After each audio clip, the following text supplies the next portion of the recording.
എല്ലാവർക്കും നമസ്കാരം. ഇന്നത്തെ വാർത്താ വിശേഷങ്ങളിലേക്ക് സ്വാഗതം. ഒരുപാട് വിശേഷങ്ങളുണ്ടെന്ന് നിങ്ങളുമായി പങ്കുവയ്ക്കാൻ. പക്ഷേ അതിൽ ആദ്യമായി ഞാൻ പറയുന്നത് ചില പത്രങ്ങൾ മാത്രം കൊടുത്ത, ഉള്ളിലെ പേജിൽ കൊടുത്ത, അത്രക്കൊന്നും പ്രാധാന്യം നൽകാതെ കൊടുത്ത ഒരു വാർത്തയെക്കുറിച്ചാണ് കേട്ടോ. അതാണ് ഇന്ന് നമ്മൾ ആദ്യമായി ചർച്ച ചെയ്യേണ്ടത് എന്ന് എനിക്ക് തോന്നുന്നു. നമ്മൾ ആരും മറന്നിട്ടില്ലല്ലോ നവീൻ ബാബുവിനെ, അല്ലേ? നവീൻ ബാബുവിനെ കൊലക്ക് കൊടുത്തിട്ട് 1 വർഷം കഴിഞ്ഞു. പി ദിവ്യ എന്ന് പേരുള്ള കണ്ണൂരിലെ സഖാത്തിയെക്കുറിച്ച് നമുക്കറിയാം. പി ദിവ്യയാണ് നവീൻ ബാബു എന്ന് പറയുന്ന അഴിമതിക്കാരനല്ലാത്ത, കൈക്കൂലിക്കാരനല്ലാത്ത, സംശുദ്ധമായ പ്രവർത്തനത്തിലൂടെ നാട്ടുകാരുടെ ഒക്കെ പ്രിയങ്കരനായ ആ ADMനെ അപമാനിച്ച് അവഹേളിച്ച് ആത്മഹത്യയിലേക്ക് നയിച്ച വ്യക്തിയാണ് പി ദിവ്യ. നമ്മളൊക്കെ ഓർമ്മയുണ്ടല്ലോ, പി ദിവ്യ അന്ന് നവീൻ ബാബുവിന്റെ ആ യാത്രയപ്പ് സമ്മേളനത്തിൽ പി ദിവ്യ കൈ ചൂണ്ടി പറഞ്ഞിരുന്നു, 2 ദിവസത്തിനകം നിങ്ങളുടെ എല്ലാ അഴിമതി കഥകളും ഞാൻ പുറത്തുവിടും. 2 ദിവസത്തിനകം നിങ്ങൾ അറിയും പി ദിവ്യ ആരാണെന്ന്. 2 ദിവസത്തിനകം അറിയും, ഞാനിതാ പോകുന്നു എന്നും പറഞ്ഞിട്ടാണ് പി ദിവ്യ എന്ന് പറയുന്ന ആ രാക്ഷസ രൂപം ഇറങ്ങിപ്പോയത്.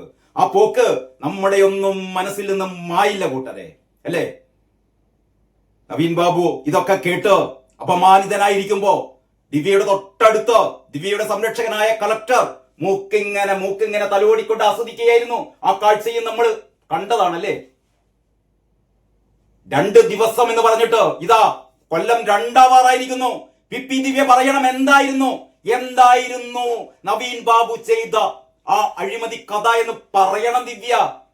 ഒരു മനുഷ്യനെ കുരുതി കൊടുത്തിട്ട് ഞാൻ ഇന്ന് നിങ്ങളോട് പറയുന്നത്, ഇക്കഴിഞ്ഞ ദിവസം നവീൻ ബാബുവിന്റെ കുടുംബം പി ദിവ്യക്കെതിരെ കോടതിയിൽ ഹർജി ഫയൽ ചെയ്തിരിക്കുന്നു. നഷ്ടപരിഹാരം 65 ലക്ഷം രൂപ. പി ദിവ്യക്കും പി ദിവ്യയുടെ കൂട്ടുപ്രതിയായ പ്രശാന്തനാണല്ലോ ബിനാമി, പെട്രോൾ പമ്പിന്റെ ബിനാമി. നമ്മളെയൊക്കെ വിശ്വസിപ്പിച്ചത് പ്രശാന്തൻ എന്ന് പറയുന്ന ഒരു ഇലക്ട്രീഷ്യൻ മാസം 10,000-15,000 രൂപ മാത്രം ശമ്പളം വാങ്ങുന്ന ദരിദ്രവാസിയായ ഒരു ഇലക്ട്രീഷ്യൻ ആണത്രേ. കോടികൾ മുതൽ മുടക്കുള്ള ഒരു പെട്രോൾ പമ്പിന്റെ ഉടമ. പി ദിവ്യയുടെ ഭർത്താവും ഒരു സംഘവും ചേർന്ന് നടത്തിയ ആ പെട്രോൾ പമ്പിന് നിയമപ്രകാരം അനുമതി കിട്ടിയില്ല. അത്തരം ഒരു അനുമതിക്ക് വേണ്ടിയായിരുന്നു പി ദിവ്യ ഈ പാവം മനുഷ്യനെ, നവീൻ ബാബുവിനെ ഭീഷണിപ്പെടുത്തിയത്. ആ പി ദിവ്യക്കെതിരെയും ഈ പ്രശാന്തിനെതിരെയും, പ്രശാന്തിന് 2 പേരുണ്ട്, പ്രശാന്തൻ 2 ഒപ്പുണ്ട് എന്നൊക്കെയാ പറയുന്നത് കക്ഷി കേട്ടോ. 2 ഒപ്പ്. മുഖ്യമന്ത്രിക്ക് പരാതി കൊടുത്തു എന്ന് കള്ളത്തരം പറഞ്ഞ ഈ നവീൻ ബാബുവിന് താൻ കൈക്കൂലി കൊടുത്തു എന്ന് കള്ളത്തരം പറഞ്ഞ ഈ പ്രശാന്തിനും പി ദിവ്യക്കുമെതിരെ നവീൻ ബാബുവിന്റെ കുടുംബം 65 ലക്ഷം രൂപ നഷ്ടപരിഹാരത്തിന് കഴിഞ്ഞ ദിവസം കേസ് ഫയൽ ചെയ്തിരുന്നു. ഞങ്ങളുടെ കൂടെയുള്ള ആളാണ്, ഞങ്ങളുടെ പാർട്ടിക്കാരനാണ് എന്നൊക്കെ പറഞ്ഞിട്ട് CPM ഈ നവീൻ ബാബുവിനെ വീണ്ടും അപമാനിക്കുന്ന ഒരു കഥയും നമ്മൾ കേട്ടു, അല്ലേ? പിണറായി പോലീസ് വീണ്ടും അതായത് റവന്യൂ വകുപ്പൊക്കെ ഈ നവീൻ ബാബു കൈക്കൂലിക്കാരനാണോ അല്ലയോ എന്ന് ഗവേഷണം നടത്തി അവസാനം ഇയാളൊരു കൈക്കൂലിക്കാരനേ അല്ല എന്ന് റവന്യൂ വകുപ്പും വിജിലൻസും ഒക്കെ വിധി എഴുതിയിട്ടും പിണറായി പോലീസ് ഇതിന് കാരണക്കാരിയായ നവീൻ ബാബുവിന്റെ മരണത്തിന് കാരണക്കാരിയായ പി ദിവ്യയെ വിശുദ്ധയാക്കാൻ വേണ്ടിയിട്ട് മനഃപൂർവ്വം കള്ളക്കഥകൾ ഉണ്ടാക്കി ഈ കേസ് തേച്ചുമാച്ച് കളയാനുള്ള ശ്രമത്തിലാണ്. ഇതിനെതിരെ തുടരന്വേഷണം വേണം എന്നാവശ്യപ്പെട്ട് നവീൻ ബാബുവിന്റെ കുടുംബം ഈ Kannur judicial first class magistrate കോടതിയിൽ അപേക്ഷ സമർപ്പിച്ചിരുന്നു. കോടതി അത് ഈ സെഷൻസ് കോടതിയിലേക്ക്, ഈ കേസ് നടക്കുന്ന സെഷൻസ് കോടതിയിലേക്ക് മാറ്റി അത് വിധി പറയാൻ വേണ്ടിയിട്ട് വെച്ചിരിക്കുകയാണ്. ദിവസമൊന്നും പ്രഖ്യാപിച്ചിട്ടില്ല. അപ്പോഴാണ് നവീൻ ബാബുവിന്റെ കുടുംബം വീണ്ടും ദിവ്യക്കെതിരെ, പ്രശാന്തിനെതിരെ 65 ലക്ഷം രൂപ നഷ്ടപരിഹാരം വേണം.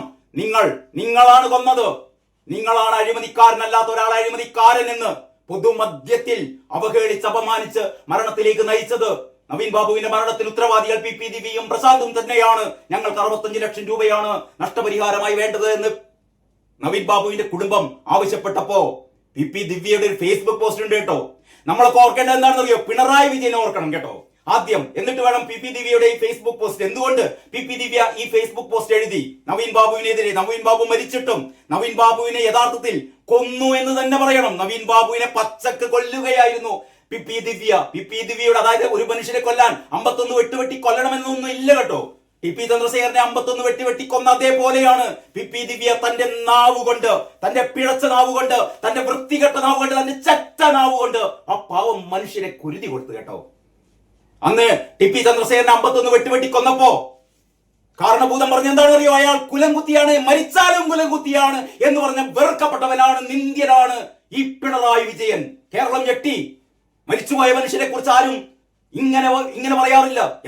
എത്ര വൃത്തികെട്ടവനാണെങ്കിലും അല്ലെങ്കിൽ എത്ര ശത്രുവാണെങ്കിലും മരിച്ചു കഴിഞ്ഞാൽ പിന്നെ അയാൾക്കെതിരെ നമ്മൾ ഒരു വാക്കും പറയാറില്ല. അതാണ് മാന്യത, അതാണ് മനുഷ്യത്വം, മാനവികത. പക്ഷെ പിണറായി വിജയൻ എന്ന് പറയുന്ന മൃഗതുല്യനായ മനുഷ്യൻ ചെയ്തത്, ടി പി ചന്ദ്രശേഖരൻ 51 വെട്ടി കൊന്നിട്ടും അയാൾ പറഞ്ഞു കുലംകുത്തി തന്നെയാണ് അയാൾ, മരിച്ചാലും കുലംകുത്തി തന്നെയാണെന്ന് പറഞ്ഞ പിണറായി വിജയനെ പോലെ പി പി ദിവ്യ ഇന്നലെ ഒരു ഫേസ്ബുക്ക് പോസ്റ്റ് എഴുതിയിട്ടുണ്ട്. എന്താണെന്നറിയോ? ഇയാൾ അഴിമതിക്കാരൻ തന്നെയാണ് എന്ന്.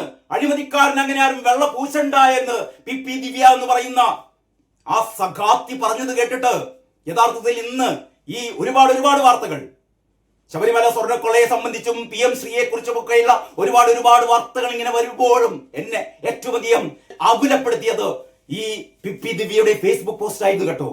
ഒരു മനുഷ്യനെ കൊന്നിട്ടും പറയുകയാണ് അയാൾ അഴിമതിക്കാരനാണ് എന്ന്, അയാൾ അഴിമതിക്കാരൻ തന്നെയാണ് എന്ന് പറയാൻ പി പി ദിവ്യയെ പ്രേരിപ്പിച്ചത്, അല്ലെങ്കിൽ അതിനുള്ള ഒരു സ്വാതന്ത്ര്യം നൽകി എന്തുകൊണ്ടാണെന്നറിയോ? അന്തം കമ്മി. എന്തു പറഞ്ഞാലും പിണറായി വിജയന്റെ ഈ ഭരണത്തിന് കീഴിൽ എന്ത് തോന്നിവാസവും അന്തം കമ്മികൾക്ക് ചെയ്യാം. ആരെയും അഴിമതിക്കാരനായി മുദ്രകുത്താം, ആരെയും വെട്ടിക്കൊല്ലാം, ആരെയും പരുഷ വാക്കുകൾ ഉപയോഗിച്ച് ആത്മഹത്യയിലേക്ക് നയിക്കാം. തങ്ങളെ രക്ഷിക്കാൻ ഇവിടെ പിണറായി വിജയൻ ഉണ്ടല്ലോ, തങ്ങളെ രക്ഷിക്കാൻ പിണറായി പോലീസുകാരുണ്ടല്ലോ, ഈ ഓശാന പാടുന്ന ഇവിടത്തെ ഒരുപാട് അന്തം കമ്മികൾ ഉണ്ടല്ലോ എന്ന് പറയുന്നത് ധാർഷ്ട്യം. ഇന്നത്തെ മാതൃഭൂമി പത്രത്തിന്റെ 4-ാം പേജിലാണ് വലിയ തലക്കെട്ടിൽ നവീൻ ബാബുവിന്റെ കുടുംബം നഷ്ടപരിഹാരം തേടിയതിന് പിന്നാലെ ഫേസ്ബുക്ക് കുറിപ്പുമായി പി പി ദിവ്യ എന്നാണ് മാതൃഭൂമി പത്രം ഈ വാർത്ത അവതരിപ്പിച്ചത്. ഇങ്ങനെയാണ് അതിൽ എഴുതുന്നത് ഇങ്ങനെ: മുൻ ADM കെ നവീൻ ബാബുവിന്റെ കുടുംബം നഷ്ടപരിഹാരം ആവശ്യപ്പെട്ട് കോടതിയിൽ ഹർജി ഫയൽ ചെയ്തതിന് പിന്നാലെ അഴിമതിക്കെതിരെ പി പി ദിവ്യയുടെ ഫേസ്ബുക്ക് പോസ്റ്റ്. അഴിമതിക്കെതിരെയാണ് പി പി ദിവ്യയുടെ ഫേസ്ബുക്ക് പോസ്റ്റ് കേട്ടോ. നവീൻ ബാബുവിനെ മരിച്ച നിലയിൽ കണ്ടെത്തിയതുമായി ബന്ധപ്പെട്ട് ആത്മഹത്യാ പ്രേരണ കേസിൽ പ്രതിയാണ് ജില്ലാ പഞ്ചായത്തിന്റെ മുൻ പ്രസിഡന്റായ പി പി ദിവ്യ. മരണത്തിൽ 65 ലക്ഷം രൂപ നഷ്ടപരിഹാരം നൽകണമെന്ന് ആവശ്യപ്പെട്ട് നവീൻ ബാബുവിന്റെ കുടുംബം കഴിഞ്ഞ ദിവസമാണ് പത്തനംതിട്ട സബ് കോടതിയിൽ ഹർജി ഫയൽ ചെയ്തത്.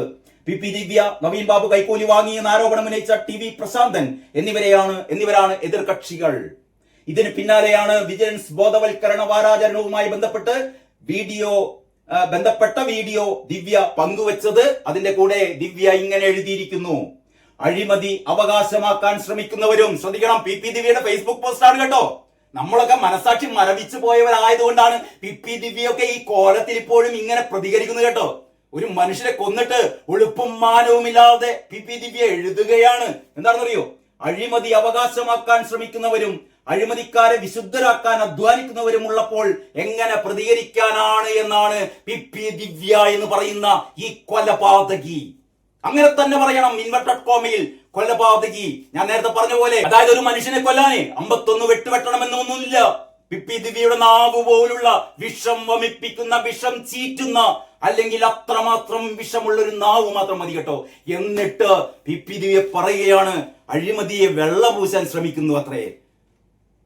പിണറായി വിജയൻ ടി പി ചന്ദ്രശേഖരനെ മരിച്ചു കഴിഞ്ഞിട്ടും കുലംകുത്തി എന്ന് വിളിച്ച അതേപോലെയാണ് ഇപ്പോൾ പി പി ദിവ്യ നവീൻ ബാബുവിനെ പരുഷവാക്കുകൾ ഉപയോഗിച്ച് അവഹേളിച്ചുകൊണ്ട് മരണത്തിലേക്ക് നയിച്ചിട്ട് വീണ്ടും പറയുന്നു അയാൾ അഴിമതിക്കാരൻ തന്നെയാണ് എന്ന് പറയുന്നു. അഴിമതിയുടെ മൂർത്ത രൂപമായ കണ്ണൂർക്കാരോട് ചോദിച്ചാൽ അറിയാം, കണ്ണൂർ ജില്ലാ പഞ്ചായത്തിൽ പി പി ദിവ്യ നടത്തിയ വൻ കൊള്ളകൾ, വൻ അഴിമതി കഥകൾ. ഇപ്പോഴും ഷമ്മാസൊക്കെ വിജിലൻസിന് കൊടുത്ത ആ പരാതികളൊന്നും പിണറായി വിജയന്റെ വിജിലൻസുകാർ അത് തൊട്ടു നോക്കുന്ന പോലുമില്ല. കാരണം പി പി ദിവ്യ ഇവർക്ക് വേണം. CPM-നെ സംബന്ധിച്ചിടത്തോളം ഇന്ന് ആവശ്യം പാർട്ടിയെ സ്നേഹിക്കുന്ന, പാർട്ടിയോട് കൂറുള്ള യഥാർത്ഥ കമ്മ്യൂണിസ്റ്റുകാരല്ല, കട്ടുമുടിക്കുന്ന കള്ളന്മാരായ, അഴിമതിക്കാരായ ഇത്തരത്തിലുള്ള കൊലപാതകികളും ഗുണ്ടകളെയുമാണ് CPM-ന് ആവശ്യം. അതാണ് ഈ വാർത്തയിലൂടെ തെളിയുന്നത് കേട്ടോ. മാത്രമല്ല ഈ വാർത്ത മാധ്യമം കൊടുത്തിട്ടുണ്ട്. മാധ്യമം കൊടുത്ത് നവീൻ ബാബുവിന്റെ കുടുംബം മാനനഷ്ട കേസ് ഫയൽ ചെയ്തു എന്നുള്ള വാർത്ത മാത്രമാണ്. PPTVയുടെ വാർത്ത മാധ്യമം കൊടുത്തിട്ടില്ല. പക്ഷേ കേരള കൗമുദി 2 വാർത്തയും കൊടുത്തിട്ടുണ്ട്. കേരളമതി നവീൻ ബാബുവിന്റെ കുടുംബം നഷ്ടപരിഹാരത്തിന് കോടതിയിൽ എന്നാണ് ആ വാർത്തയെ കുറിച്ച് കേരള കൗമുദി കൊടുത്തത്. അങ്ങനെയാണ്. അത് കഴിഞ്ഞിട്ട് ഹർജിക്ക് പിന്നാലെ പോസ്റ്റുമായി PPTV, അങ്ങനെ സെപ്പറേറ്റ് വാർത്തയാണ്. ഹർജിക്ക് പിന്നാലെ പോസ്റ്റുമായി PPTV. നവീൻ ബാബു ആത്മഹത്യാ കേസിൽ കുടുംബം നഷ്ടപരിഹാരം ആവശ്യപ്പെട്ട് ഹർജി സമർപ്പിച്ചതിന് പിന്നാലെ സോഷ്യൽ മീഡിയ പോസ്റ്റുമായി കണ്ണൂർ ജില്ലാ പഞ്ചായത്തിന്റെ മുൻ പ്രസിഡന്റ് PPTV അഴിമതിക്കെതിരെയുള്ള വിജിലൻസ് ബോധവൽക്കരണ വാരവുമായി ബന്ധപ്പെട്ട് പങ്കുവച്ച വീഡിയോയ്ക്കൊപ്പം അഴിമതി അവകാശമാക്കാൻ ശ്രമിക്കുന്നവരും അഴിമതിക്കാരെ വിശുദ്ധരാക്കാൻ അധ്വാനിക്കുന്നവരും ഉള്ളപ്പോൾ എങ്ങനെ പ്രതികരിക്കാനാണ് ഉദ്യമത്തിന് ആശംസകൾ. കയ്യടിക്കന്തംഗമ്മികളെ, കയ്യടിക്ക് PPTVക്ക്. വരാനിരിക്കുന്ന നാളുകളിൽ പിണറായി വിജയന് ശേഷം സ്വരാജിനൊപ്പം അല്ലെങ്കിൽ ഇതേപോലുള്ള കുറെ അന്തംഗമ്മികൾ നേതാക്കന്മാരുണ്ടല്ലോ. റഹീം, ജേക്ക്, പിന്നെ ആരൊക്കെയാണ്, ആര്യ രാജേന്ദ്രൻ, അങ്ങനെയൊക്കെയുള്ള ചിന്താ ജെറോം, അങ്ങനെയൊക്കെയുള്ള ആർഷോ, അങ്ങനെയൊക്കെയുള്ള പുതിയ നേതാക്കന്മാർ, ഗുണ്ടായിസം മാത്രം കൈമുതലായുള്ള നേതാക്കന്മാർക്കൊപ്പം മുൻനിരയിൽ PPTV ഉണ്ടാകും CPM-നെ വരും കാലത്ത് നയിക്കാൻ. കയ്യടിക്ക് കേട്ടോ.